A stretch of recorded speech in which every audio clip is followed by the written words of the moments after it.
We're just never sure. About the intro. Are we recording right now? We are. Of course, this is the way that Tiffany does things.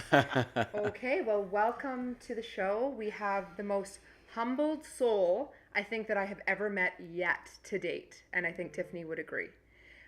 We met Dr. Kevin Preston. He is a doctor of traditional Chinese medicine, herbalist, and acupuncturist, trained in biological medicine, known for his experience treating toxicity, chronic illness, and mystery syndromes. Kevin has served thousands of patients across North America. And that's just like a small tidbit of what you do. You're such an incredible human, and we're so grateful to have you on the show. Thank you for being here. Yeah, thanks for the invitation. Happy to connect with you both. This is great. Yes, amazing. So why don't we do a little bit of a deep dive into more of who you are and how you came about. Just put you on the spot and go. Sounds good. Okay. Grew up on a farm in Alberta, and had a great childhood. Really, really grateful for that. Just lots of nature and farming and animals and great people. And I think it really helped me kind of find my roots, exploring the woods and hunting and fishing and just being out in the world. And, a big appreciation for where food comes from and life, life and death and all the pieces in between. And played a lot of sports, lots of hockey and pretty much every sport under the sun. And my mom was a nurse, so I was kind of around medicine a little bit. And there was a lot of families in the area that like farming and nursing and veterinaries and everything in between. So I was immersed and exposed to a lot that way. And, still a small town vibe kind of all the way through. And through sport, lots of injuries. Had treatment with acupuncture, and it opened a bunch of doors or reminded me of things that I probably had forgotten about. And started on that journey, took a leap of faith, and pretty soon, a few years into acupuncture, started learning herbal medicine, fell in love with herbal medicine. Took a little while, but it kind of got through because I just wanted to do acupuncture. But once I started learning about the herbal potency of what was possible with plants, it just opened up a whole other world. And so I kept, following that pathway, did the doctor program in Chinese medicine, and then just seeing things in the environment and seeing patients where there was complicated cases right off the bat.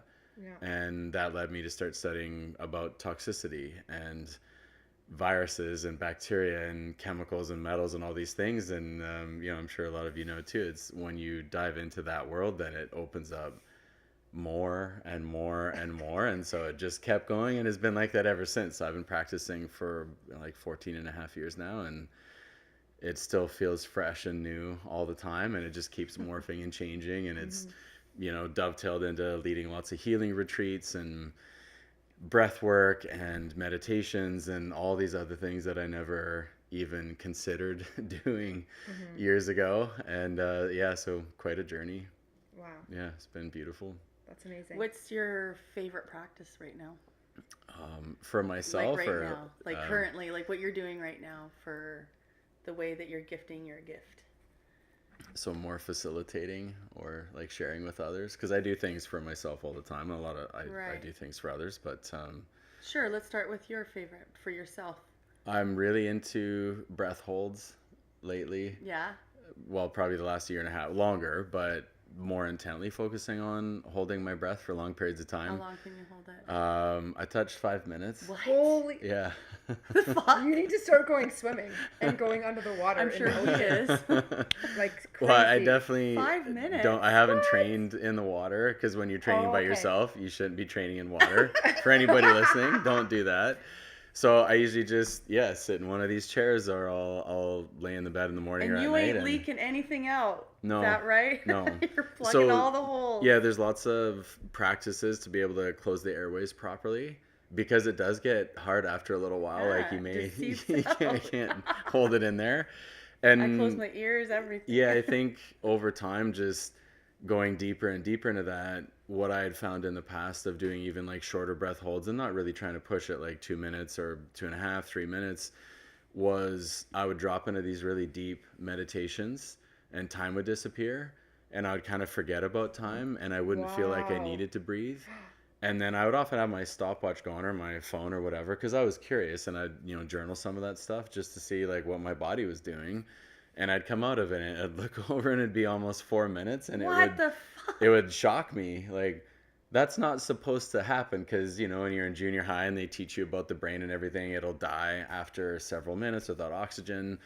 And of course, a lot of that has been debunked in different ways. Not to mean oxygen isn't really important. It really is, because it wasn't like I just, hit 5 minutes one day. Like, it just happened.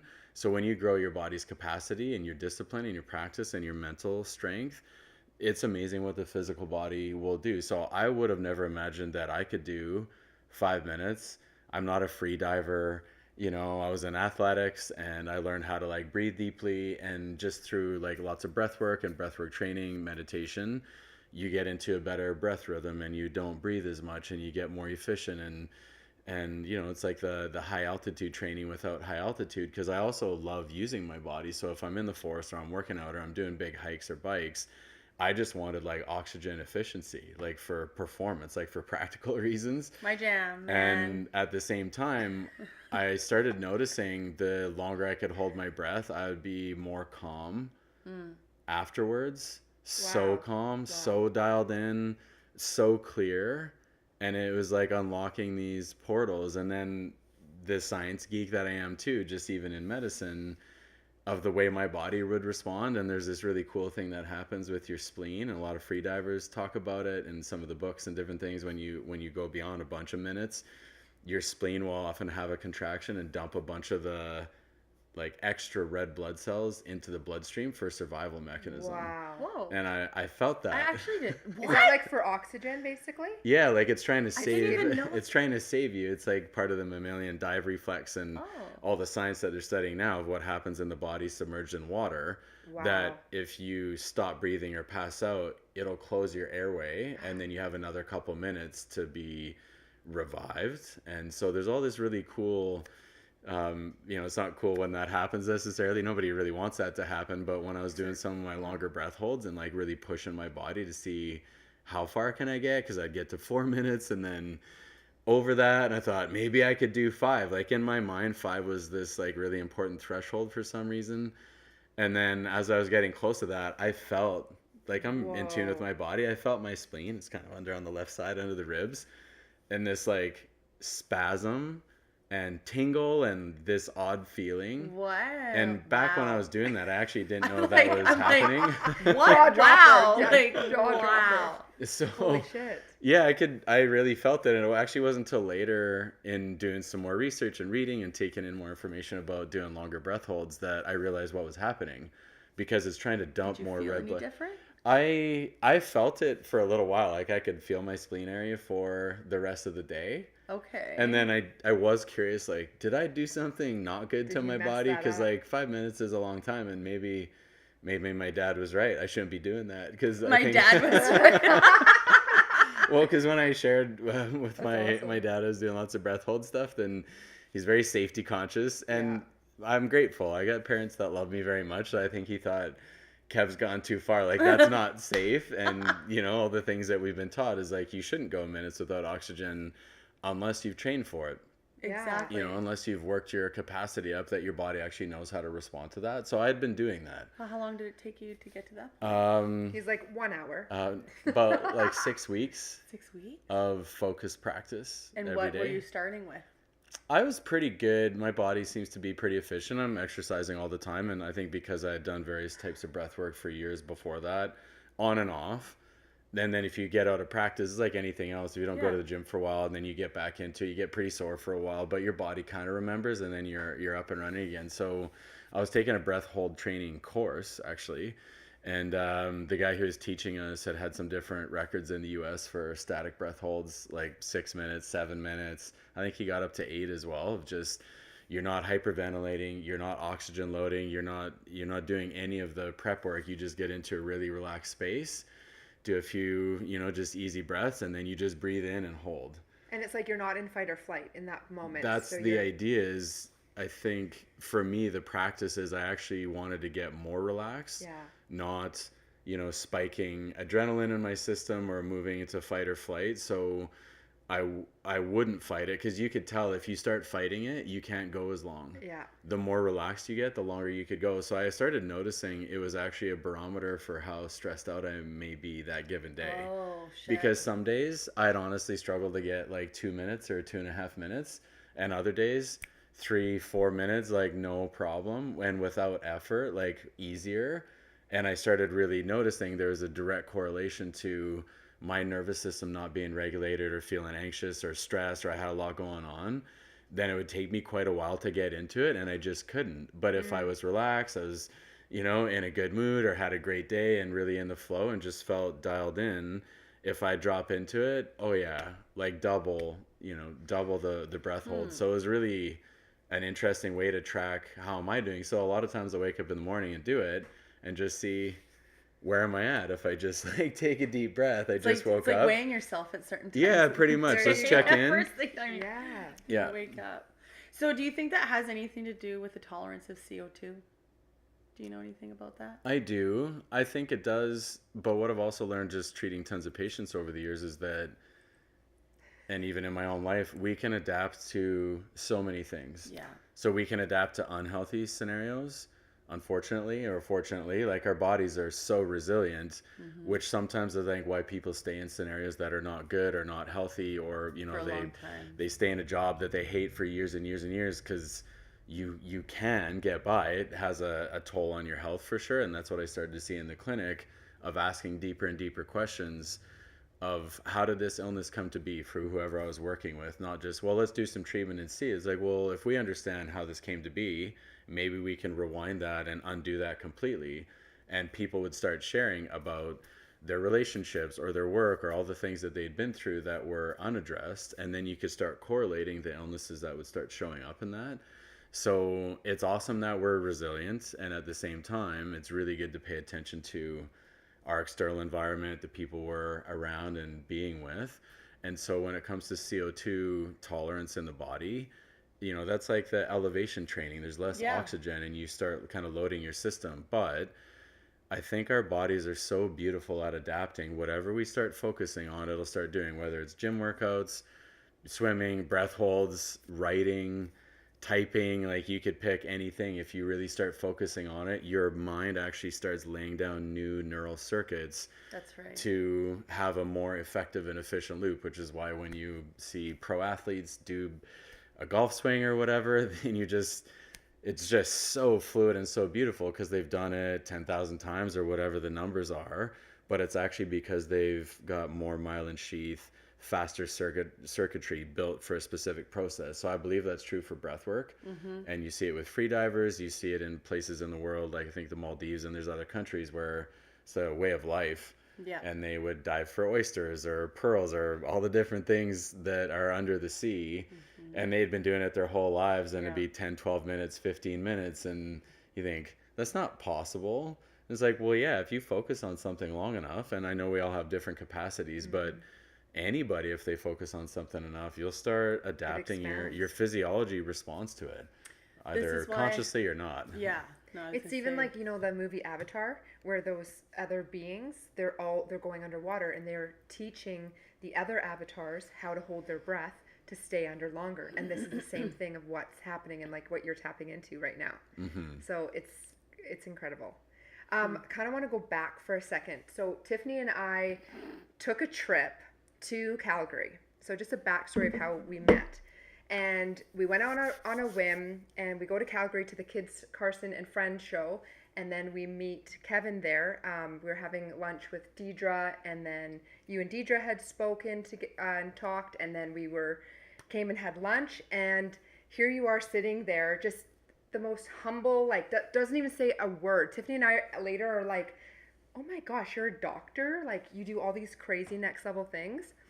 And what was the point of me sharing that? Oh, so the fact that, Tiffany and I took a trip to Vernon so that we could do this and interview you. And we've gone on a hike, and we went and saw your clinic. And I wanted to talk about what Tiffany and I got to experience with you today. That was like next level. That was the coolest machine ever. The biocharger. We can take a little dive into that. Yeah, we can chat about the biochargers. So I guess part of my work for many years, frequency medicine, toxicity, like I said, viruses, bacteria, and everything else, and really just trying to understand the cause of illness, regardless of who it was, what their condition is. So I'm always looking for tools, resources, ways to get better results, faster results. How can we do things more effectively, more efficiently? And even if we've had really good success with a lot of cases, I know there's always room for improvement, and I feel that way for myself, that we can always learn more, we can always, refine things. And so I've been looking for a device like that for a while. I've been studying frequency for years, and I knew, pulse electromagnetic field and, other ways of healing and lots of modalities, and certainly acupuncture too. But I thought, I can only see so many people in a day, and I was getting really busy and, a lot of patient load and things. And I wanted more tools to support the people that I was seeing, that I wouldn't have to see them myself, or that they could come in, we do acupuncture, do some treatment of some kind, and then I could put them in the room with the biocharger. So that device that you guys sat with, that's why I wanted it, is like, well, maybe we can get people better even faster. Yeah. And well, that would be cool. Isn't that why everybody comes in to get treatment? It's kind of like at a practical level. People are always looking for that easy Yeah. button. Like, and there's one in that room, I tell you. Yeah, well, that's down. could be the rural farming background. Like you need to find ways to get things done, and my mind's always looking for solutions. So if there's an issue, I want to find tools or resources, either people or modalities or whatever it is, to match that up so we can actually get results. Like that's really what we're there for, is to get results. And the biocharger it was something that came across my path in a really synchronous way, as things do. And I was at a Tony Robbins conference in Florida, and there was one open seat in the row that I was sitting in, and I had already talked to the company and was pretty sure I was going to buy one, but was kind of waiting for that confirmation. It's an investment. The sign. And the guy that got sat beside me, there's only one open seat, turned out to be the CEO of Biocharger. What? And him and I had already talked on the phone What? like 2 or 3 What? weeks before that. And so when he sat down, I was like, oh, hey, and then we're in the event. show. And we get to the first break, and I was just looking at his name tag, and I was like, that name sounds familiar. And then he looks at mine, and we're chatting. He was like, Kevin? Jim? And then we got talking You've only ever been talking on email. Yeah, and had a phone call and stuff. phone But call, okay. yeah, it was pretty cool. So that was the confirmation I needed, because I had done my due diligence. I talked to the company. I talked to him, and he was so passionate about health and healing, and shared more stories about Biocharger and what they were doing and what they're up to. And I really got to know him, and I had a lot of respect for what he was saying and sharing, and it aligned with what I wanted. And so I was like, all right, I'm buying one, and yeah, I haven't looked back. You can't get a bigger sign. No, He's sitting right on your lap. No, kid. That's hilarious. Yeah, Oh, so I was wow. like, even I can't miss that one. That seems pretty obvious. Like, okay, let's get it. And so we've had it in the clinic for 5 years now, at least. And as I was sharing with you, I had bought a few other ones to use in sort of a private rental program that we have, just so people can access treatment and healing easier, especially through COVID. It turned out to be really handy. Or people that see me at a great distance, then it's easy to send them a machine. Instead and of then then it kind of replaces me a little bit, which is what I was looking for. So Yeah. we use it in the clinic in addition to everything that we do. And yeah, a lot of people come in and use it. We've got recipes on there for pretty much anything, I would say, whatever the angle is. Yeah. I think we're confusing everybody. What are we talking about here? Yeah, Recipes for what? So- What is Let's this talk about the fucking machine a little bit more, like the inside, what it The looks inside? like, what it's all about. Well, yeah, it looks like a little mini spaceship. I don't know how you guys would does. describe it. And We it's have got video of it. like photon light therapy, pulse electromagnetic field, frequency, and it all wraps into one. And so the recipes are basically set programs on the machine that are usually like 12 minutes, maybe 15 minutes. Some are shorter, some are longer. And you just sit there like we did. And then you choose whatever recipe, if you want to target more like viral load or help the immune system. There's inflammation recipes on there. There's ones for mitochondrial support, energy, sleep, stress. What about the one that we you did? name it. Tell them what we did. So we did Violet Flame today. Tell them. Sorry. Like, tell them. Yeah, the violet flame. Yeah, well, Saint Germain, violet flame, and so some people are familiar with that, some people not. It maybe sounds kind of hokey, but Not the our beats. idea Our beats is will bow. it'll cleanse and clear through the violet flame. It'll help burn away and cleanse anything that doesn't serve you anymore, so you can invoke the violet flame. And so being in front of a frequency device where it's calibrated to that frequency and it'll run through a set of harmonics and do a sweep of the whole system, basically, then, I mean, you guys were there, and I don't know what It you was may have dope. felt, but yeah, it gets like pretty tingly in there, and Yeah. yeah, Felt it's that like it right just away. circulates all the energy and then offloads what's not needed and kind of lightens the whole system. Yeah, and also after you just like reached up and you weren't even touching the machine and you literally turned the light on and the light wasn't even on. That was insane. By touching the Just by bulb. touching the light bulb. Yeah. So Kevin literally just reached his hand up and turned on the light bulb without anything. It was just like how magical we really are. We have a video and of that. and then also our phones would weren't working properly. No. And Tiffany touched the top, which you'll see the video of that, and she got a shock. But this thing, you guys, like, I felt like I was going to outer space. It was like, like, What like, was it doing? I can't even. I'm trying. But it was like, we were just being like whomped. It's like wah, wah, and the sounds were just insane. And it was like, it felt like it was just being rippled through my body. And I was just like, yes, fucking air dry that shit. Get it out. And then we did the 6-minute one, which was the Chakra balance. Yeah. It sweeps through each of the major energy centers of the body. Yeah. So I don't know what you guys experience with that one, but everybody gets a little bit different feel with it. Sometimes it's more subtle. Sometimes people feel it like really in their forehead or their throat or maybe solar plexus or something. So it tends to like hit the system where you need it the most or maybe where things are a little bit stuck. And then after that, you just, yeah, I always feel lighter walking out of the biocharger room. Some people, depending on the recipes, we choose to target maybe bacteria or immune system issues. They might feel pretty tired after that because it's treatment. Yeah. You're moving things through or you're detoxing stuff out of the body. And so afterwards, sometimes it's like drink lots of water, Yeah, I got my get some water. rest. And if I do several recipes in a row, then yeah, you might feel that the next day. And then people often come through and they feel, like I was saying, way more clear-headed, way more focused. They get their energy back. And yeah, so it's a fun device. Tiffany, what happened to you when you walked outside? I could smell the air. Yes. Like I could smell the flowers blooming and the It's like pollen. brand new. And just, yeah, smelled. Like heightened senses 100%. and more acute. Yeah. And in the room, I was like instantly relaxed. Like Yeah. instantly. Because we just came back from the hike and all the things. The hike and the cold plunge, and that was so magical. Can you share a little miracle story that happened with one of your clients? Yeah. Anyone that you choose or that you can share? Yeah, with the there's machine.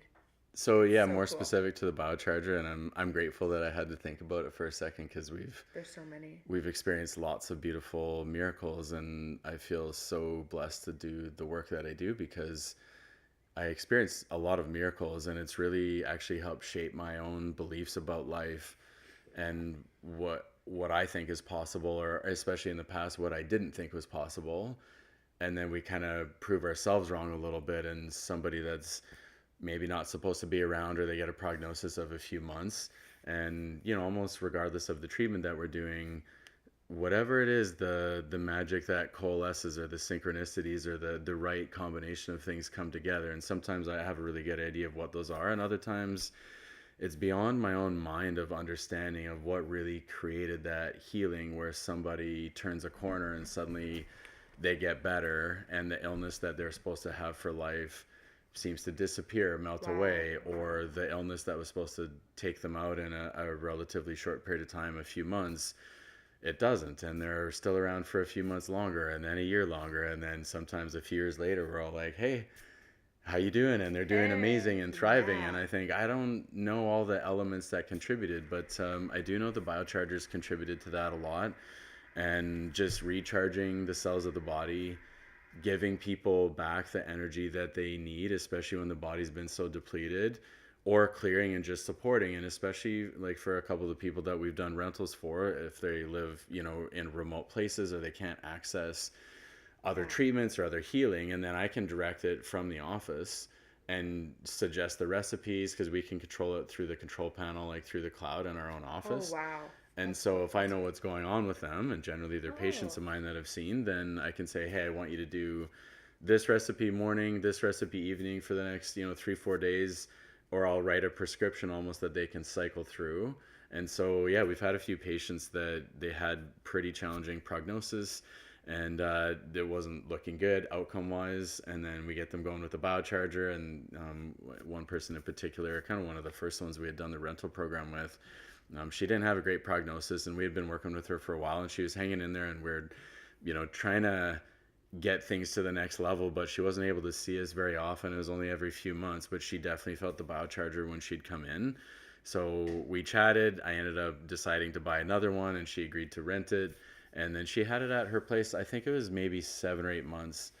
And yeah, we just stayed on it with recipes daily. We'd usually give her a day off a week or maybe 2 days, and we'd chat, get feedback, see what she was feeling, and I'd shift up the recipes, and we just kept going. And she ended up bringing it back at the end of that time frame because she was good, and her prognosis was really not good. Yeah. And I think a lot of the doctors and nurses, she was telling me, they'd see her at her place, you know, gardening outside, and all just kind of looking like, how are you still here?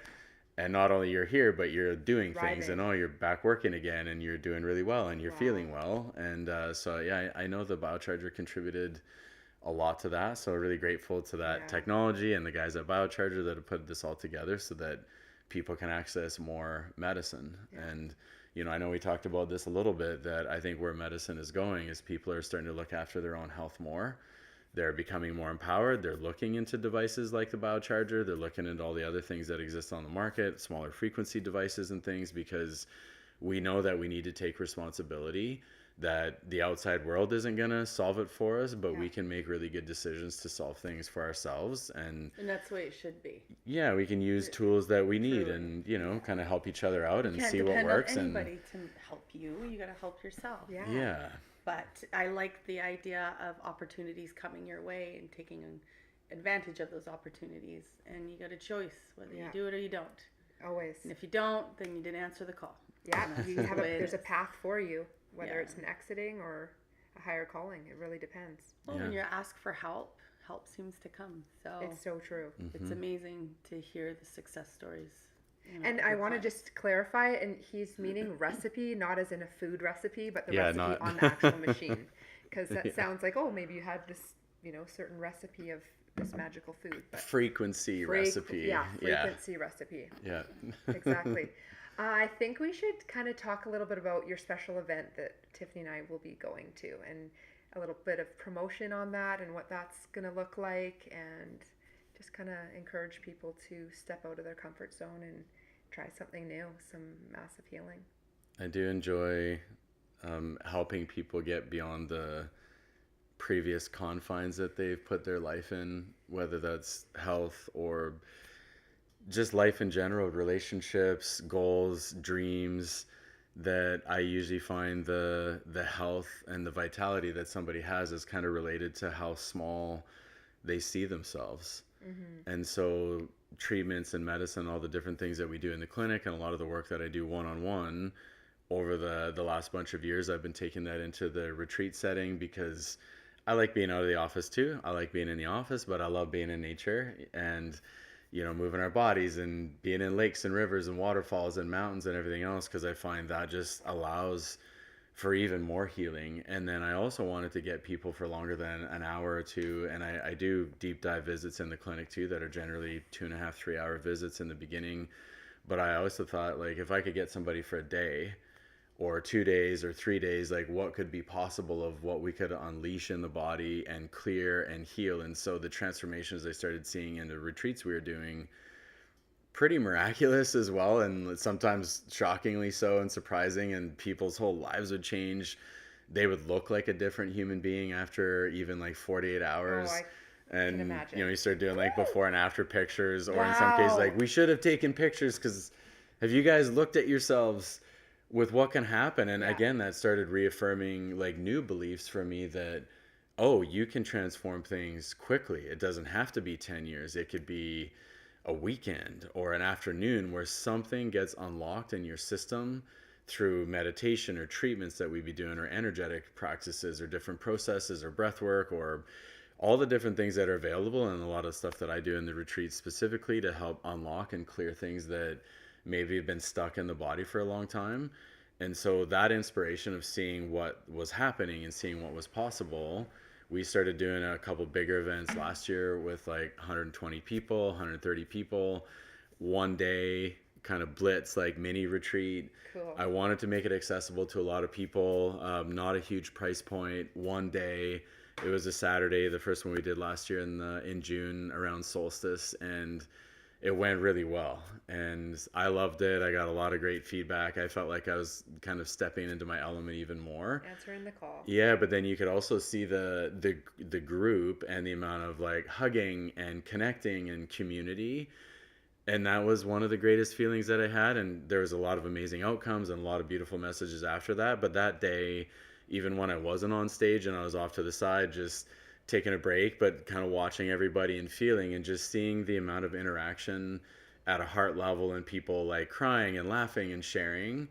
That's really what I wanted too, is people to come together to support each other and realize the amount of healing that's possible when we do that, especially with a common goal, a common direction, a high vibe. You know, everybody's kind of going in the same direction and speaking a similar language. And even if somebody was new to it, you could see everybody like pull them in, and it was just very accepting. And so I thought, yeah, we got to do more of this. Yeah. Hell yeah. And so that led us to doing another one in the fall around fall equinox, and that went really well too. And so the vision for this new event, which wanted to be called the New Human, Woohoo!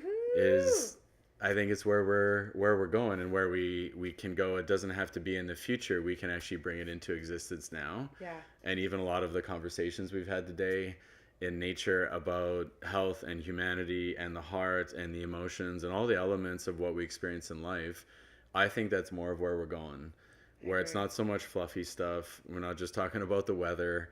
Nothing God. against that, but at the same time, like, I love deep heart The conversations. small talk, weather talk. Yeah, Hey, so how's it going?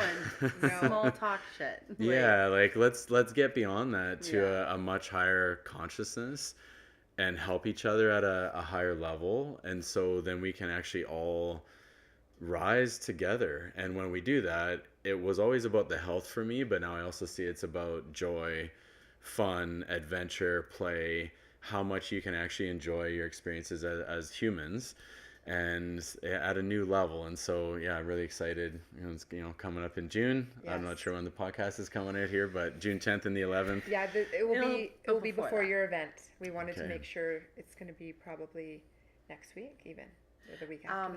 How many people are you expecting this one? That's a good question. I actually have no idea. No?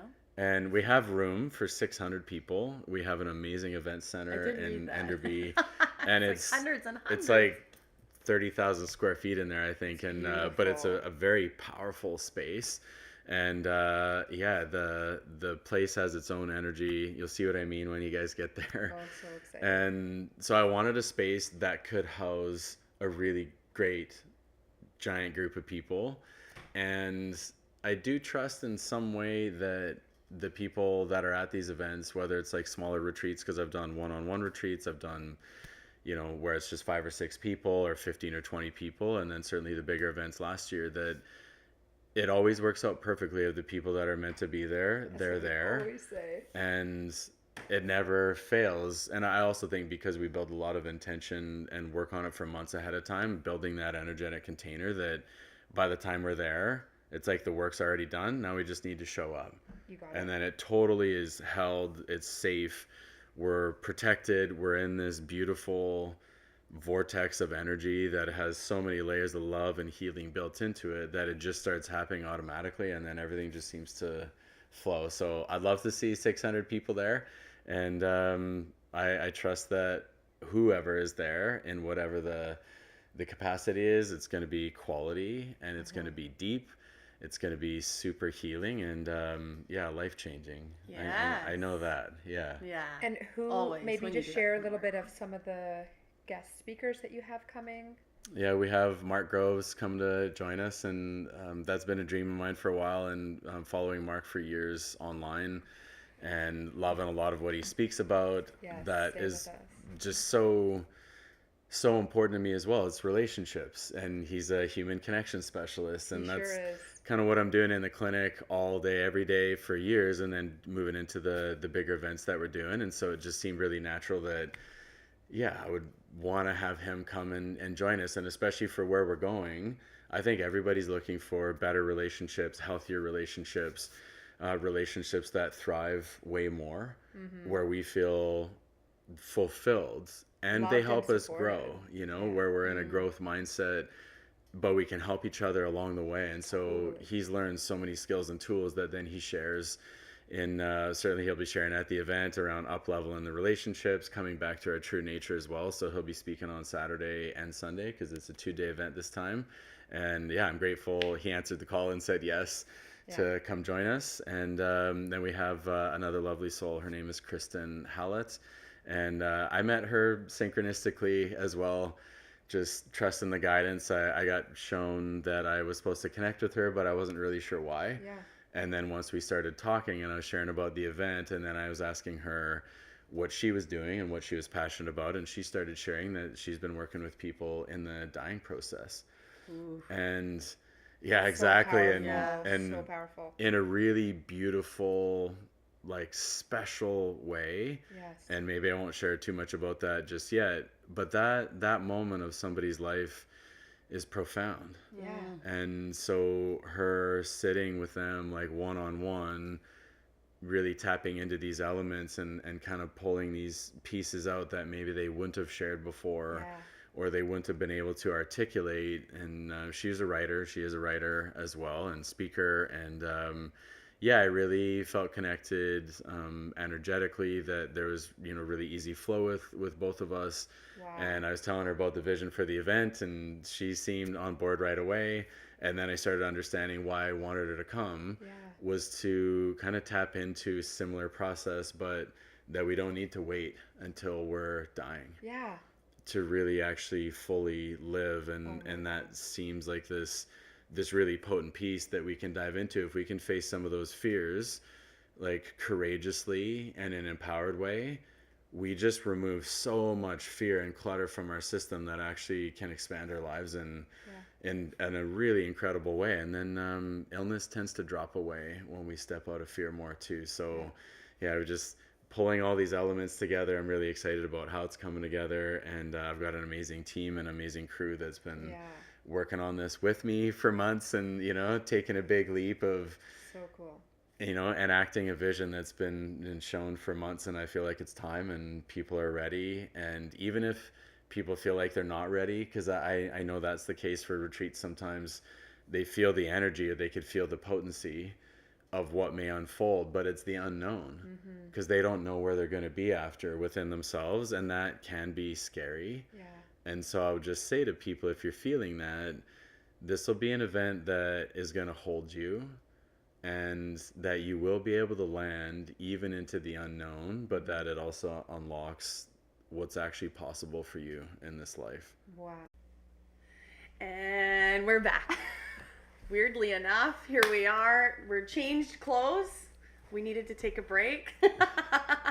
We had Some shit went down. Some shit went down. Actually, literally, the computer went down, and it was funny. The computer went down, and Kristen's like, this happened for a reason, because we're meant to get read by Kevin. And I look at her, I'm like, of course you said that. Of course you said that. So we actually continued on with our session without the recording, and Kevin did a beautiful reading on both of us, and it was so profound. I mean, I didn't expect it. I didn't expect that level of just support, truth, and just love. And what you channeled through was like fucking wow, on point.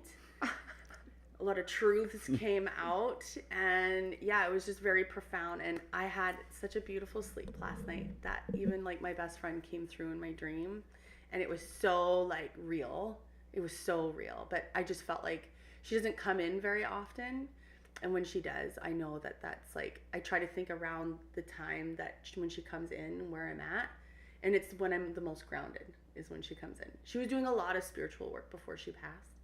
So she was really peeling the onion, and she's just right there. She's always watching me. She's like, come on, Tiff, let's go. It's about time. Let's go. It's time to level up. Yeah, always. Yeah, we had no idea that was going to happen.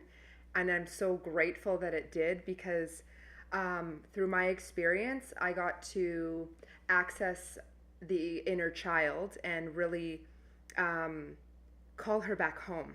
And that was something that was blocking me big time from a lot of levels of myself, accepting a lot of things within myself, loving myself on a deeper level. But maybe you can just talk about what happens for you in that process and what you do. Because like I said, we weren't expecting that to go down, and I was rocked beyond in the best way possible.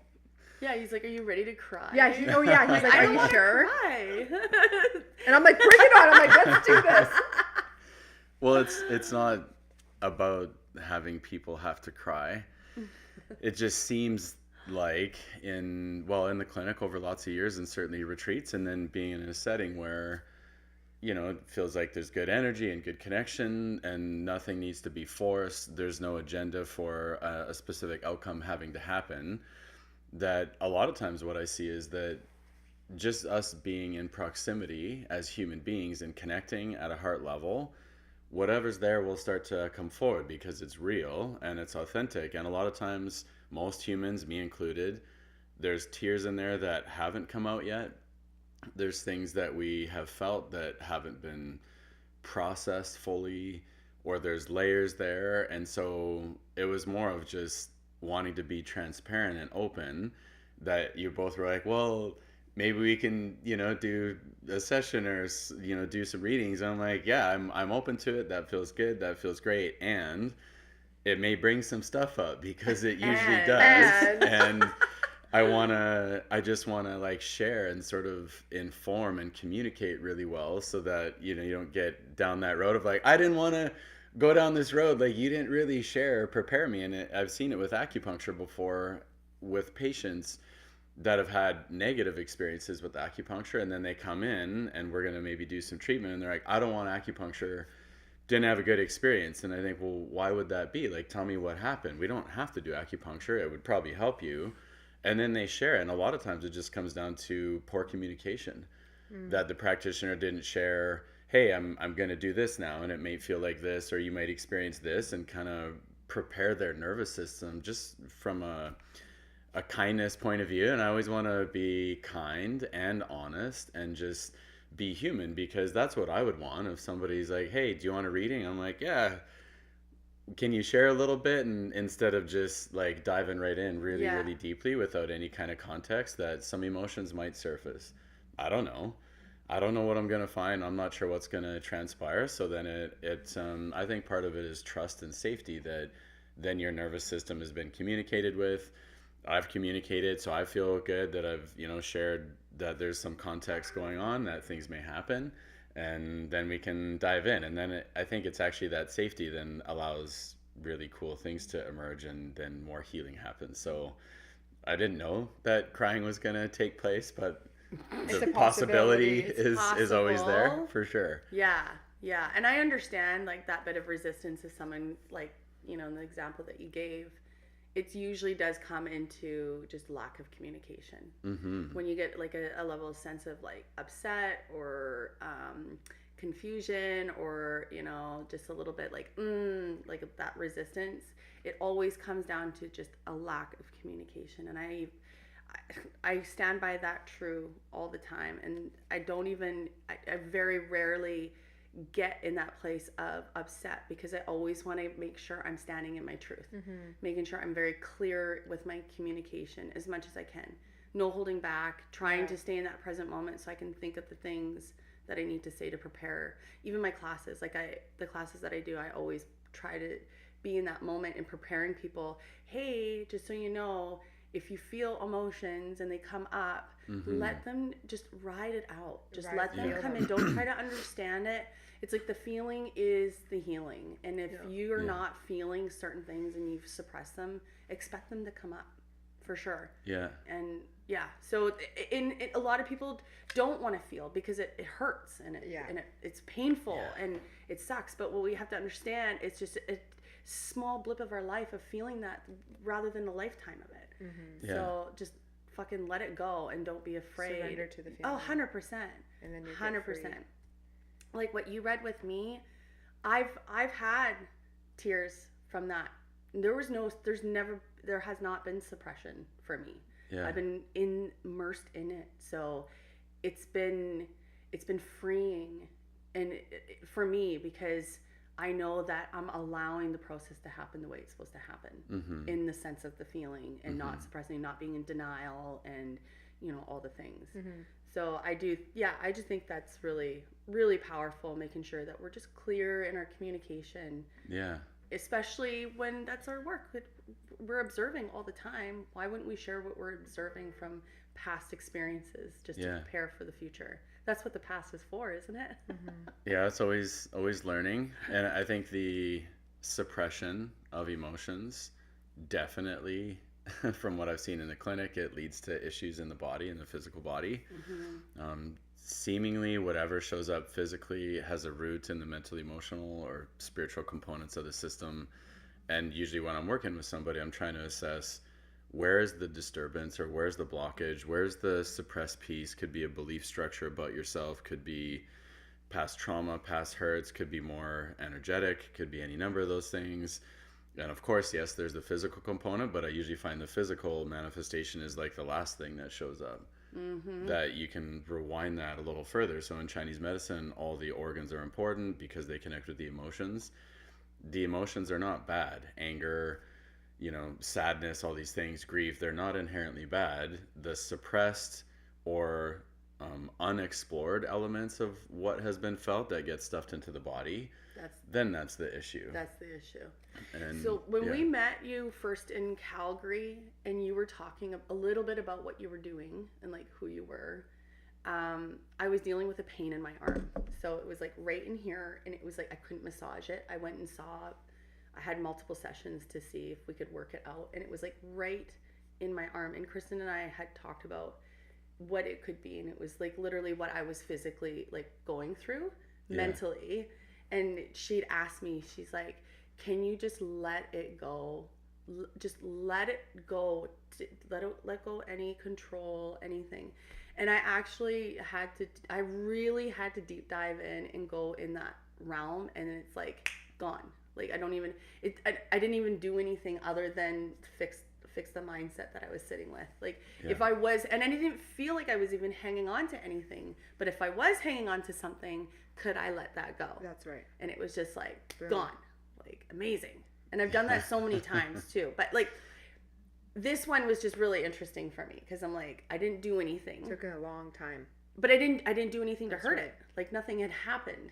Like I didn't do anything out of the norm. It just all of a sudden it just started fucking aching. Aching. Like and with patients so many times, and I've experienced this myself, they might be sharing like, I'm feeling this is what's happening with my body, here's what's going on, shoulder, at my knee or whatever, and there's no reason for it.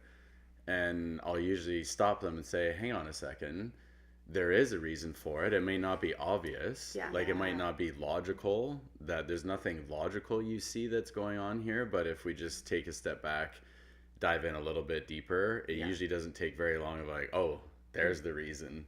But it's subconscious, we don't always know. And so this is how we get to support each other as humans in moving forward with heart-centered connections, authenticity, that when you say, hey, how are you? If you share that from an authentic heart-level place and somebody is able to receive it in that way, there's so much depth there. Versus like, oh, hey, how's it going? You're like, yeah, good. That's, and like I the get Canadian there's not way. Time and place to do deep dive of like, tell me all about your trauma like right now.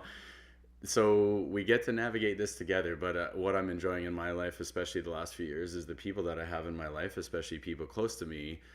It's generally pretty deep all the time, and honest and connective. And I might say, thanks for asking how I am. I'm actually really struggling today. I don't have the space to like share. speak about this, but could we talk tonight or tomorrow? Because I want to. Yeah. Or actually, do you have a few minutes? Because I can share, and maybe that opens it up. And it's just the communication That's of right. just being really open and really clear.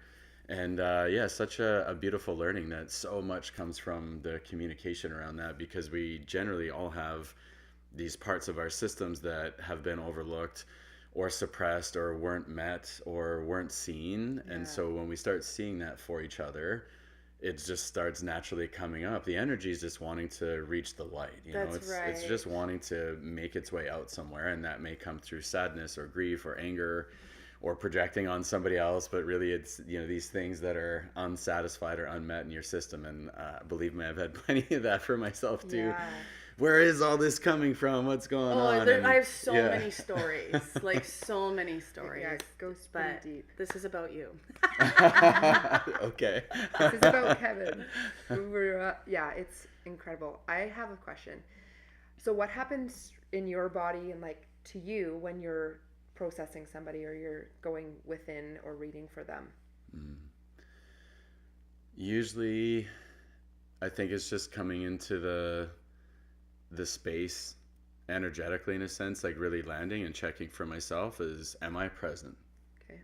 And if I'm really present, then we can go deeper. And of course, we always ask and communicate, right? Sharing whatever may be happening. I may ask questions, but if I don't feel present, I'll stay in that until I do, and I won't really begin, because then I don't think I'm going to be as effective as the highest level of service to feel and really pick up or point to or guide what is actually needing to happen. So for any practitioners, I would say this, and this has been a long learning curve for me, is your energy matters more than what you can imagine with what may come forward in a really clear way or not a clear way. And we don't have to be perfect. I have my great days where I just feel so dialed in and so in the flow, and other days it's more of a struggle, but I still take the time to breathe, connect, check, why am I here? What is my intention for being here? I want to be of service. Okay. Yeah. Whatever the highest is, then let's invite that forward in a really clear way. And then I just start like feeling and sensing and observing, and it's kind of hard to describe how that feels in my system, but usually I'm in the zone if I'm feeling relaxed and at peace and fairly neutral. Like I don't have as I do, I'm still human. I have an invested interest in somebody feeling better. Of course. And I can also understand that I can't predict for that. I don't know what's going to come up. But what I can predict for myself is I can be present, conscious, loving, kind, honest, and just sitting in those qualities of like, what would I want in somebody holding space for me? Yeah. Sometimes I actually don't want them to say anything. It's just their presence is enough. So over the years, I'm learning more. I'm still learning that, how to say less and how to just listen more and let the energy move and let the person, like I was saying last night a little bit, like they can navigate that themselves if they have help and a guide and somebody who's like holding safe space for them, then those things will start to emerge naturally. So I'll see a lot of things sort of in the inner vision, or I'll sense it. I don't really feel things in my own body of what they would feel, but it's like I can feel that they're feeling a particular location or place, and it shows itself in different ways for each person. Sometimes I'll see maybe something from their past, or sometimes I'll see an object and I don't know why I'm being shown that. I'm being shown an old barn, or I'm seeing something, and I'll just share. And I was pretty shy to share about these things in the beginning, especially working in the clinic. It's like, no, I'm a doctor. I need to be clinical. If I start getting into the shop on the side here, it's like, oh. But then I would just be inquisitive and just say, hey, I'm sensing this, or I'm seeing this, I'm being shown this. It may not mean anything, but I'm just going to share this. And most of the time they'd say, that's really interesting. blah, blah, blah. They'd share a whole story about it, and it would completely relate back to something deeper in the body that would then lead to huge healing. But for me in the Yay. beginning, it seemed totally random. Yeah. And I would often push it away, actually, before I was really learning how to dance with my own intuition or my own ability to kind of sense and feel things, because I would think it was a distraction. I'm like, mind, what are you doing? Like, well, that's a random thought. And I would just push it away. And it's like, no, I need to really focus in on what the thing is, and this thing's already there, and it's like, that's actually the thing. That's it. So then I stopped thinking about it so much and trying to over process because I didn't understand what I was being shown. But if I would voice it, they would. Or they might not right away, but it would allow us to then lead to the next part of the conversation, to the next, and then pretty soon you're at that deep space, and then it all makes sense, but usually not until afterwards. Yeah. It's true. I can resonate with that big time with my clients. I'll get this information, and a lot of the times before I wasn't trusting that intuition or that download or our higher self. So we're almost don't want to say it because what if we're wrong? But who cares? And that's, I had to bridge that gap too. To say, well, what if it's bang on and helps them open up a beautiful pathway to their healing? Then that's just us getting out of our own way. So that was, that's a lot of inner healing to have to overcome, and just trust in the process. Well, and trusting, as a practitioner, I think in the past, like, I really wanted to be the one to give them the answer because it made me feel good.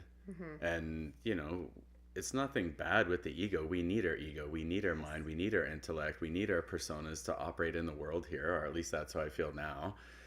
And if we're aware of that, then we can move through it a little bit differently, or a little bit more openly, or we can tread a little bit more lightly. And then if I shift my energy more into curiosity, being supportive, and getting somebody to lead their own journey in a way with me supporting, or maybe asking different questions or prompts, it seems like it lands deeper. And I've never really thought that it was me anyway, of my energy is healing, probably in the early parts of my career. Yes. Like, look at me, I'm this healer. I healed that person. And now, like, they healed themselves. That's I may have pointed some things out, or mirrored some things, or just asked some questions, or I was just with them as another human, fully present. And then that allows all the magic to happen, or it allows things to shift or be seen that haven't been seen before, just because there's a little reflection going on. So I'm just trying to get out of my own way more. And then maybe helping others get the things, like, out of the way for them that maybe they didn't know were there. And then, you clear the slate a little bit more energy emerges, whether that's emotions or something stuck physically, then it moves off, and then they're on to a new path again. That's what happened with me. I had a lot of tears, and it was welcoming that little girl and that inner child, and loving her and bringing her back home. It was very difficult, and I didn't even realize that was in my way. I had no idea. And Kevin, he brought that forward in such a beautiful way. So I'm very grateful. Thank you. Well, and I feel like we got to bring it forward together. And I've always felt like health is a co-creative process. And I say that to patients all the time, that they might be looking for answers from me, but usually together, like between the two of us, we can usually figure out quite a bit, because it's you know your system better than I do. You're with your body all the time. That through dialogue, through curiosity, through, beautiful intention, through divine neutrality, where nothing has to happen. But what if we created a really beautiful space for whatever needed to emerge, even if it's not like logical or sort of left-brained kind of clinical scientific stuff, although a lot of things show up like that for me too with patients. It's very concrete too. And then we get to do that journey together and see what emerges. And I'm curious with one of the things that you shared, if I could share it, because you had said, hey, we can talk about this. It's like, okay. Oh shit.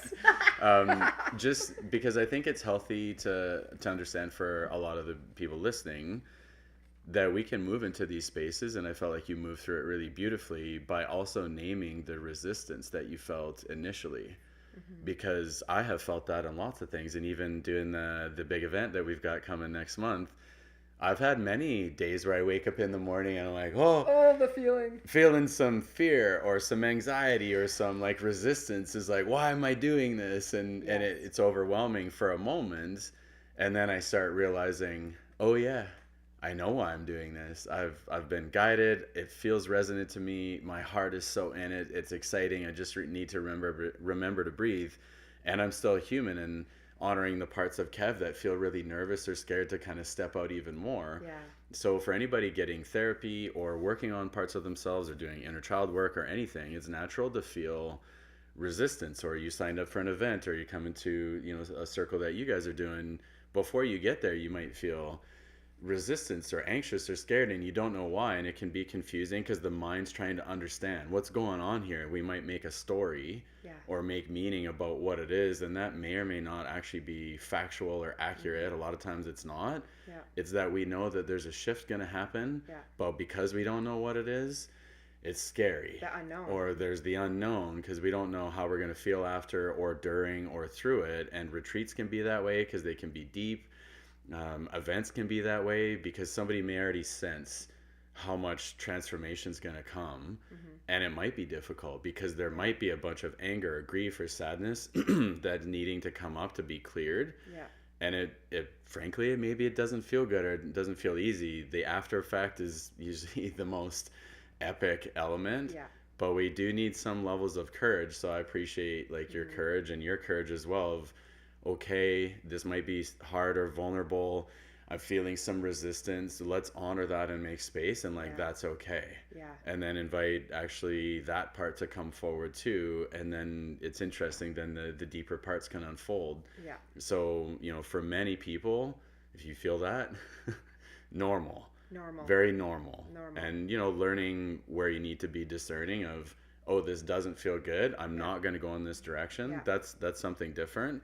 Versus oh, this is uncomfortable, but I feel resonant, and stepping forward, there is something that's wanting to come forward, and I'm worried about it a little bit, and just to like honor that space for yourselves as healing happens. And naming it and being like, hey, this is totally normal. I always think that when that fear or resistance is coming up, that's when the next level up happens. And I always say to people, like, the moment you bought your ticket to go to an event, the healing has already started to happen. Right. So it's like your higher self is signed up for that. You're going to it, and the unpacking is already beginning. So old memories will start to pop up, or feelings and things, because it's just preparing you for the stage or for that moment, especially with our healing circles. When people have those nervous, it's like, oh, well, what's a diet or partner work? And I wanted to touch base on partner work, because this is basically what we did last night. That is always the most transformative exercise in our circles that everybody loves, even though they hate it. And they're like, I don't want to do this. So uncomfortable sometimes. But the feedback that's their favorite part. Because they're connecting with humans, and they're being seen and heard. And what we get them to do is, one person listens, they can't even head nod or move, and the other person is just speaking. And then the other person repeats back to them what they heard. And they feel seen and heard, and they're hugging and they're crying. And it's so transformative. And it's like, that's exactly what we did last night. And you held space in such a beautiful way. It was like the resistance piece for me, even when you said to me, you were like, well, is it okay if you met me halfway? And like knowing that, yes, you have your auric field and you have your protection and all that. Are you willing to step forward? And that was the biggest, like that was that deciding factor for me of, yes, I'm willing, I'm ready to do this. And it's like stepping out of that fear, stepping out of that comfort zone of protection. And I didn't even know that as a 3-year-old little girl carried through my whole life.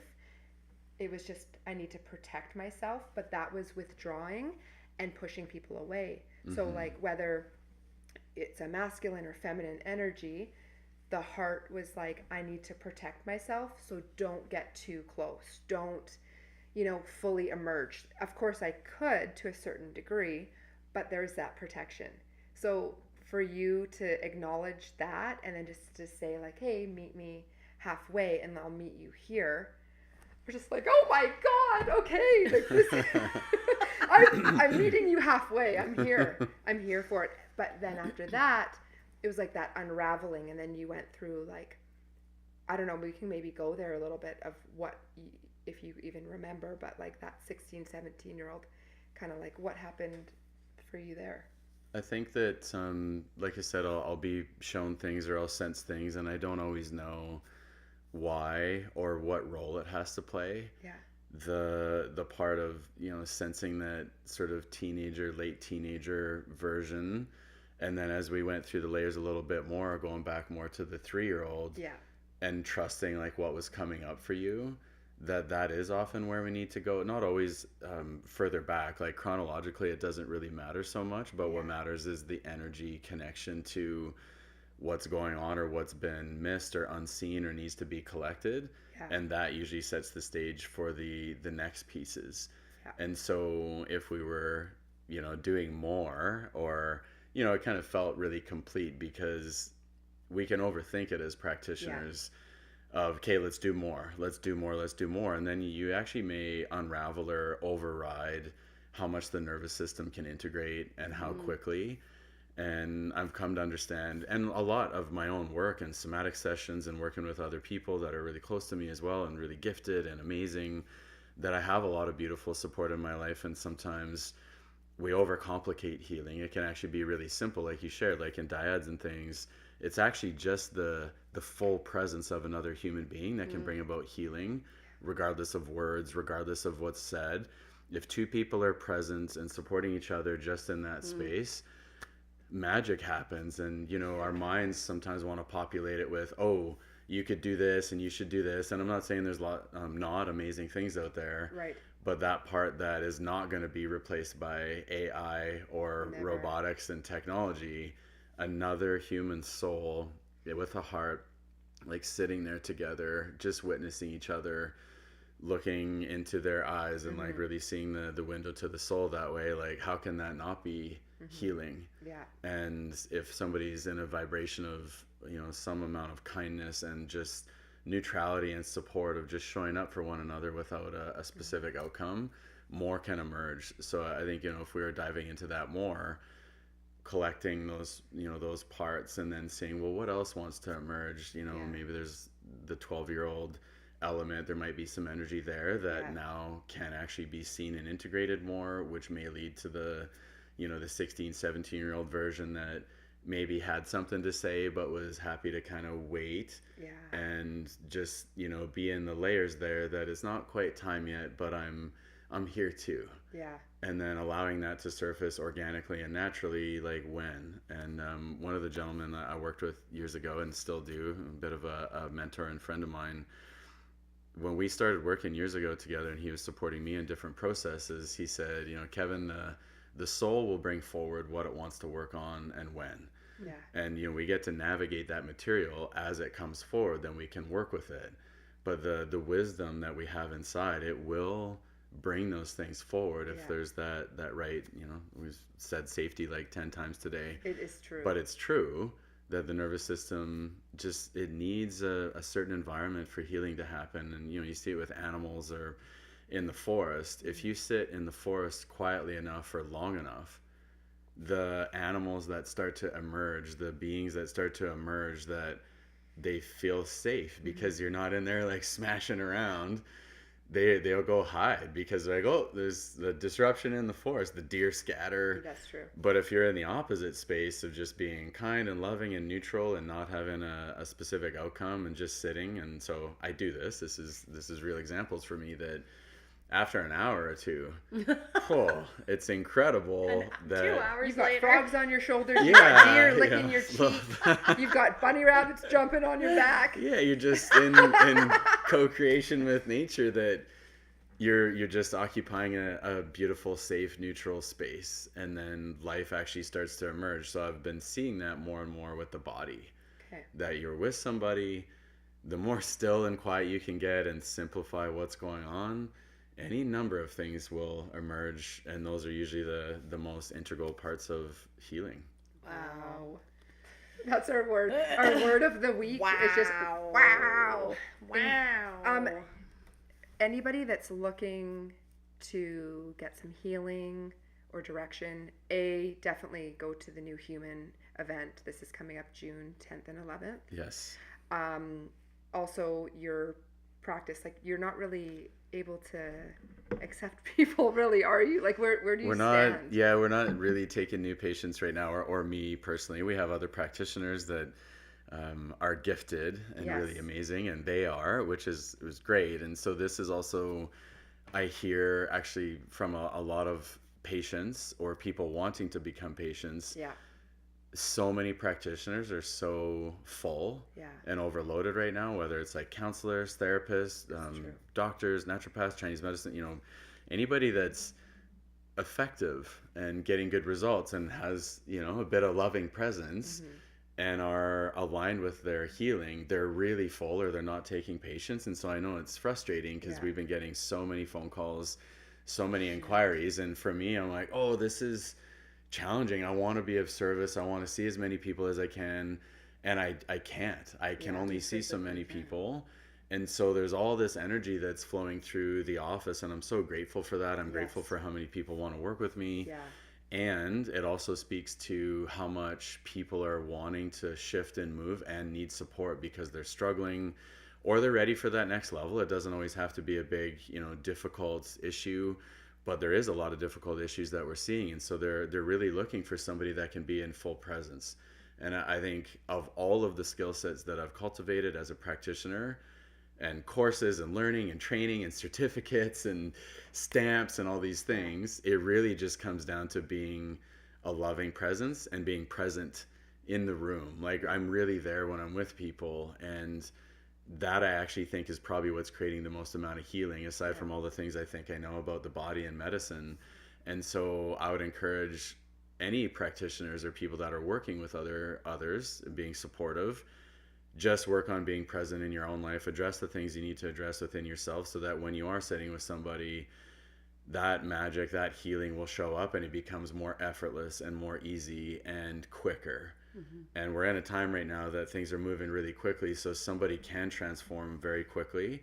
So this is one of the reasons that I've been working on building courses, doing master classes, putting on bigger events, because I want to be accessible. That's right. In a capacity that we can still dive in deeply and really get results, and transform, even in a day or in 2 days. Because in the clinic, there's only so much time in the day, and I like to think I work in multidimensional time, and I'm still in the world. I still want to not be working 24/7 because that's not healthy for me, and I want to walk the talk. It's not just concepts and theory. Like, I do spend time in the forest because I know I need it, and I spend time away from people because I know I need that. So when I am, then I'm on and I'm in presence, and then I need to kind of retreat and take rest and make sure that I'm calibrated, and then I can be out in the world again. So the bigger events, that's really exciting for my heart because I know the potency of the healing that can happen, but it can happen for hundreds of people in 1 day or 2 days.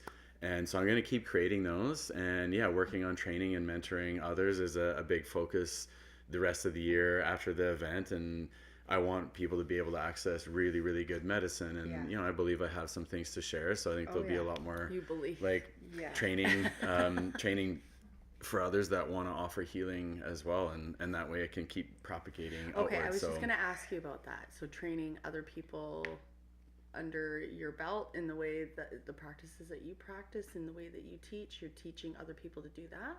I've got an amazing gentleman in the practice. He's a TCM guy as well.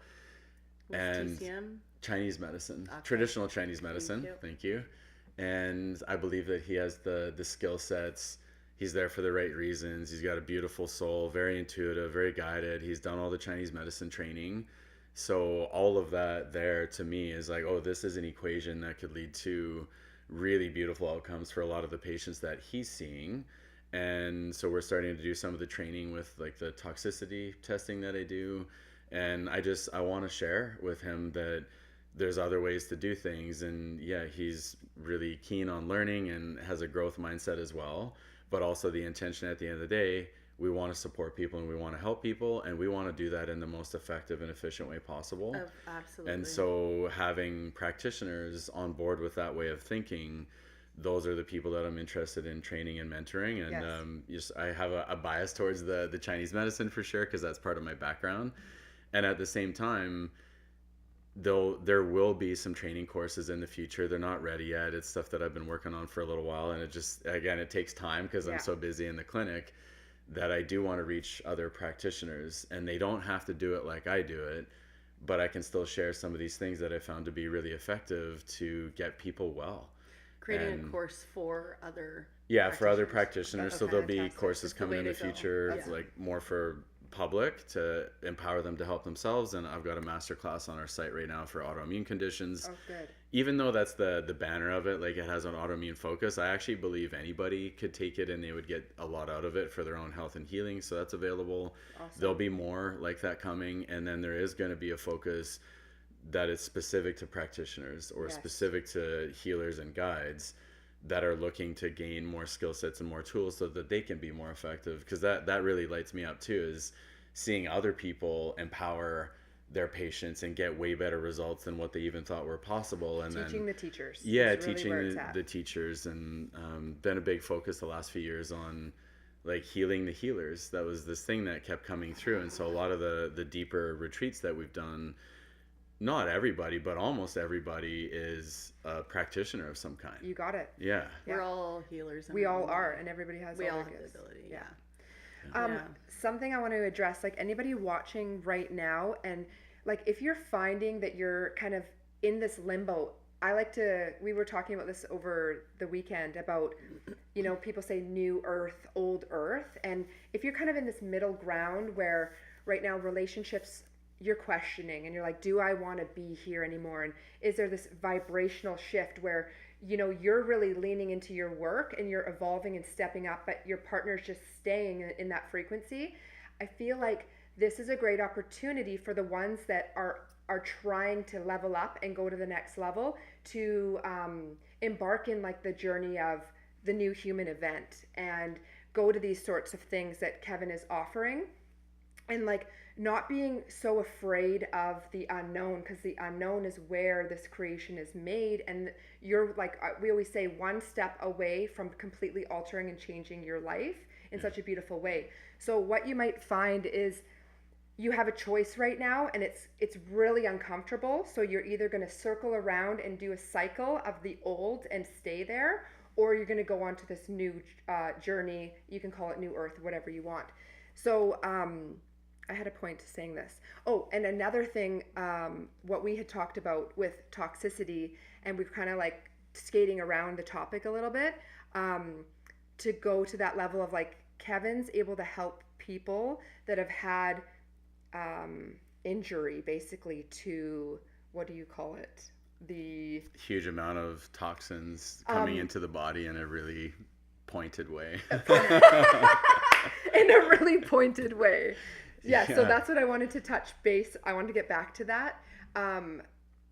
What you've seen, like you're actually, so it's not even just like this woo-woo type thing. You're like seeing different things in the body and the toxicity, because you analyze like the hair. And so let's go there. Yeah, basically for years we've been focused on toxicity testing, toxicity work in the body, trying to understand really where does illness come from in any number of equations, mentally, emotionally, physically, and looking at the amount of toxins that we're exposed to on the planet now. Yeah, it's significant. Like I'm not going to sugarcoat that. There's a lot of toxins. So to me, staying healthy becomes much easier if you're not allowing a huge amount of toxins into your body monthly, weekly, daily, whether that's your water, your food, injectables on all platforms, things in the food especially is kind of hard to navigate sometimes. Cosmetics, the things we use for products, there's a lot of sources of toxins that the body doesn't really love. Yeah. And our bodies are so capable, I want to say that we can transform anything. Mm-hmm. And at the same time, you want to also be kind to yourself, that you're not overloading it all the time with toxic media, with things that are triggering all the time and just relentlessly pounding your nervous system and overstimulating your body and your mind and your eyes and all those things, because then it has to process it. So for anybody that has taken on a huge amount of toxicity, especially in the last couple of years, and then again and again and again, we are seeing in the clinic that there is a lot of issues. And I don't want to skip past that either, that the amount of inflammatory response in people's bodies the last year especially is like nothing I've ever seen before. Okay. And I'm not trying to alarm Why is anybody. Well, because a lot of the population has taken on some significant toxins Into the that have body. never been tested before on people. There's no safety data, there's no long-term studies of any kind, so it's a big experiment. And when you're experimenting with gene therapy and giving the body new elements it's never seen before, it may or may not have a big response to that. And depending on somebody's current state of health when they receive the toxins, it can really shift and change their life expression. And in some ways it's been severe. And so that has increased the amount of calls to my office. Yes. Because they've been having trouble finding support, finding solutions, getting better. They've now maybe seen 5, 6, 8, 10 doctors. Maybe they've been to emergency a whole bunch, and they're kind of getting passed over. I'm not saying other people aren't doing their jobs well. I'm just saying in a lot of situations, they're not finding solutions and they're not getting answers. To me, sometimes the answer seems really obvious, that there was a shift of before they put toxins in their body directly, and then there's a shift after that's been received by the system. And I just think, of course, the immune system, the nervous system, all the organ systems of the body generally will have a lot to say when you get a big influx of toxic load that passes the blood system immediately. Okay. It's not something you ingested that, your immune system and your GI system has a ability to maybe help clear some of it. But when you're directly bypassing the enteric system like that, then it can lead to big issues. And so we're seeing that wave. It's probably still in the beginning. It's probably going to get bigger. And so this is a discussion I have with my colleagues, with other people in healthcare, of what are we going to do and how are we going to support the population, and can we, and to what degree. That's right. So we've had a decent amount of success treating, I'll just say, toxicity issues, because it's true. It's true. A lot of people that we've met, even, pre all the things that have happened the last few years, there was a lot of toxicity issues in the population already. That's right. And now it's just been compounded and is exponentially just through the roof. So, for a lot of us that saw this coming, to now see it taking place in real life, it's not just a concept or a theory or something that, oh, maybe that'll take place. It is. It's true. I see it every day. And the things that I was sort of concerned about predictively, 2 years ago, 3 years ago, are now the things that are actually taking place. And we don't want to be right about this stuff. No. I was just praying that I'd be wrong, that the outcome I was imagining wouldn't happen. That's right. But it has, and it is. And so, Now again, let's get results. Let's focus on solutions. Let's work on healthy vitality, energy in the body, and finding ways to do that through remedies, through herbs, through getting treatment, through sitting in presence with people. Yes. There's more and more products coming out all the time to deal with toxins.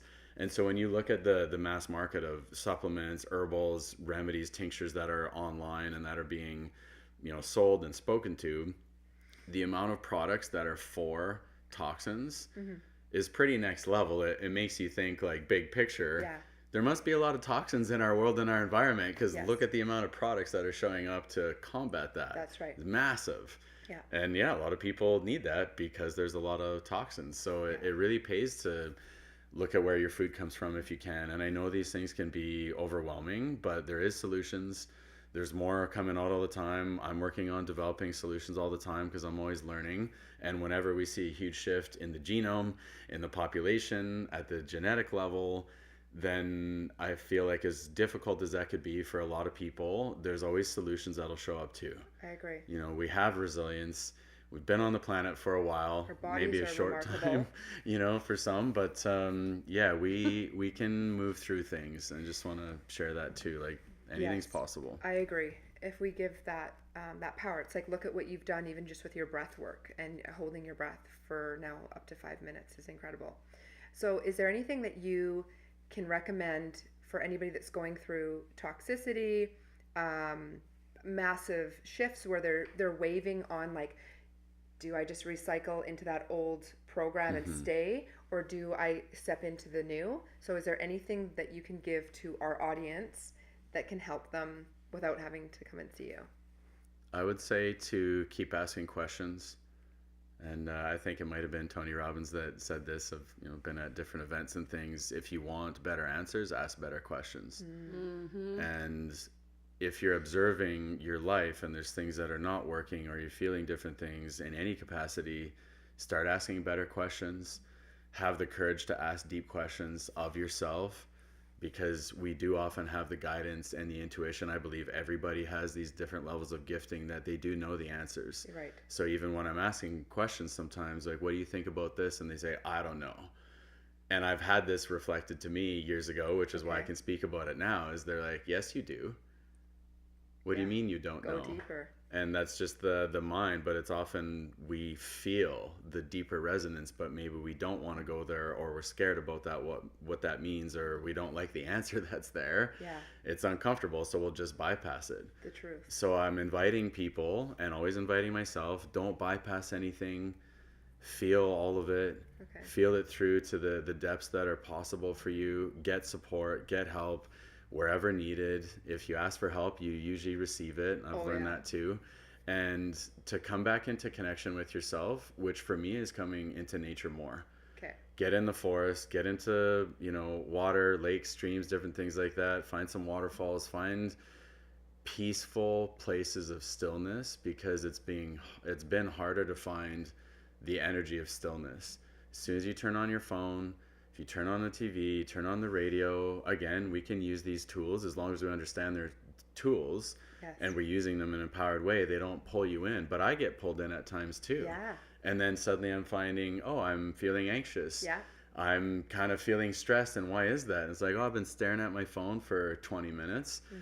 I gotta put this down, and I'm pretty aware of it. It's kind of feel sneaky. the difference. It's Okay, sneaky. I'm going into It is. nature. Yeah. Boom, let's shut down technology. I'm gonna go sit on a big boulder or rock for the next 10-15 minutes, and I'm just gonna sit there. I don't even have to do anything. So it's like recognizing when this stuff is happening, when somebody's feeling triggered, when they're feeling dysregulated. Look at what you're doing in that moment and change what you're doing. It's available to everybody. Put your feet on the ground, get some grass, some earth somewhere, find it, or envision that you're putting your feet on the ground, even if you can't access it that moment because you're in a 10-story office building.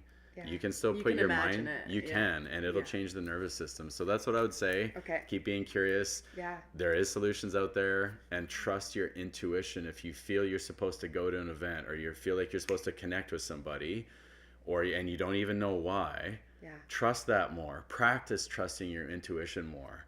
And then as you build that muscle, it becomes more and more refined, and you will find exactly where you need to be, and beautiful experiences happen, healing. You'll find the resources that you need.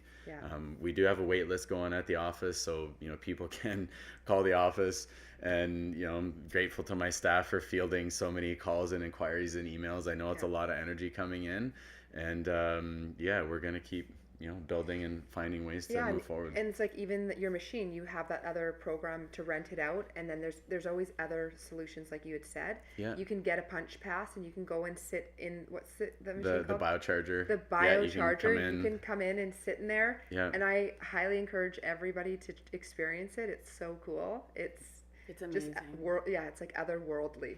I love it. It is. I just wanted to, this was like in my brain the whole time, because a lot of the times, especially with the audience that follow us, and a lot of them are just in the beginning stages, but that resistance, when we're talking about that discomfort, I always say, like, get comfortable with being uncomfortable. Right? So then when those times do come, there isn't as much resistance to like the unknown. But yet there's a few things to this. So we always, there's this like comfort zone that we want to be in, because we always want to be in flow and like comfortable and all the things, but there's always a place for the discomfort. Now in saying that and that discomfort, the work that we do is to help people get more in touch with their intuition, so that they can use their discernment. what can you say for people to bridge that gap from using your discernment and feeling that discomfort in something? Because obviously, like, I always see, like, the things that come in as an opportunity that make you uncomfortable is the opportunity to heal that part of you. Yeah. But I feel like that people are just so used to wanting to be in that comfort zone because there's been so much discomfort, especially in the last few years, that people were kind of forced to, like, sit with it. And even if they didn't, there was a lot more alcohol consumption during that time. Because I feel that, you know, I was even there in a period of time where it was just, like, really uncomfortable for me just to even be by myself. So use things just to distract ourselves from that. Feel safe being alone. Sitting in a quiet place, like, that's uncomfortable for a lot of people. Yeah. So what can you say? Like, I know that's a roundabout question, but what can you say to people that are kind of like 1 foot in, 1 foot out, like, you know, like, it's uncomfortable, but, you know, how good that is for the soul versus using your discernment in things that just don't align with you. Does that make sense? Yeah, I think what comes up there is action tends to be the greatest antidote to fear. And so take an action, even if it's small, and then see. Like, make a little decision, and as you get more confident and comfortable making decisions, even in cases of the unknown, you'll start to learn how to navigate your own intuition. And it might be a small thing, and just kind of test it out a little bit. Oh, I'm feeling this. I don't understand it in my mind, but take an action in alignment with what you're feeling, and then see. And you're going to learn one way or the other, and it will show you something. And then the next time something comes up, you're realizing, oh, I know how to navigate this a little bit. Maybe I'll take the next step, and I'll take the next step. And then sometimes when it's really big ones, you can purely make a big decision completely from your inner intuition, your gut knowing. And the mind, in the beginning especially, will do everything it can to prevent you from doing that, because it doesn't make sense to the mind, but you still might have clarity on the feeling. And then if you're taking some actions or you're making some big decisions, especially leading up to it with smaller ones, you can feel clear. And then you land on the other side of something, and then again you gain more confidence, and you learn something that then suddenly you have more skill sets and you have more capacity than you did before. Wasn't so bad. Yeah, so it's just the little thing. It could be anything that maybe doesn't have a big consequence either way, but play around with that in yourself of, oh, I felt this, I took some action, I said the thing, I did the thing, I made a decision in that direction, and it was totally accurate, and it was true, and I learned this little piece along the way. Okay, you know, put that in your backpack, keep on rolling. I love that. And yeah, know that the universe will come and meet you. Yeah. It doesn't always meet you how you think it will. You nailed Often it. better. Yeah. Doesn't always feel that way at the time, but then something new emerges. And now that I've seen that a bunch in my life, I have more trust in that. I didn't always. Yeah. And I'm still learning. You know, there's still lots of discomfort, but I am better at just being with that, and then not trying to sugarcoat it or not trying to bypass it, but being with it in real time, and then actually helps it move. And the next thing can emerge, or we'll move through it like way faster than maybe what I would have in the past. So just start, even a little bit. It's like collecting data. It's a perfect, this is a great, I always like examples for people, because they're like, let's put ourselves in a position. It's like, this was the Calgary opportunity for Tiffany and I. A Wednesday, get this feeling like we need to go. Like, we need to go to Calgary. We need to go to this event. There's my higher self giving me this, like, direction. I could have gone, finances, I don't know, you know, am I really going to get a flight on the Friday in less than a day and a half?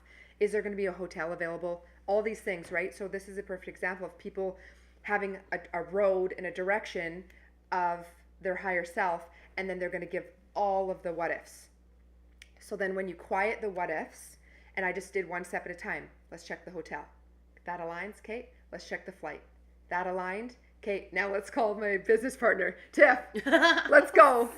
It was a no-brainer, right? So those are the options that the universe give us all the fucking time, whether it's relationships or job opportunities or that creative juice of stepping into your power to create something new and become an entrepreneur. Oh, but the what ifs. No, you got to just lean in to the left. One step at a time. One step at a time, check it, go, do it anyways, and then look, Calgary event, meet you, come to Vernon, like going to your event now gets broadcasted to our people. It's like ripple after ripple after ripple from answering the call and leaning into the unknown. 100%. Good work. Yes. Yeah. High five. No, good work. Like seriously, it's so powerful, this work, and leaning into our, like you say, the intuition, and that's those little baby steps of trusting that little step. And I love this. I want to like talk for millions of years. I'm like, but okay. I think we should wrap it up. Yeah. And is there anything else that's coming through or that you want to share with everybody? I love where we're going as humanity, even though it doesn't look that way from a certain lens and perspective. What I feel is so many layers of society that have been unsustainable. They're getting burned away. They're falling away. There's a lot of chaos, but in the chaos, there's always opportunity if we get into the curiosity and creative and get clear on what do we want to create and just focus on that, then so many things can happen so quickly right now. So don't miss that opportunity, and create the lives that we want to create and have the heart level conversations as much as we can. That's what we're here for. Okay, so here it is. Dealing with the trauma, the things that hold us back, so we can step in our childlike energy, so we can create and stay curious and make an imprint in this world.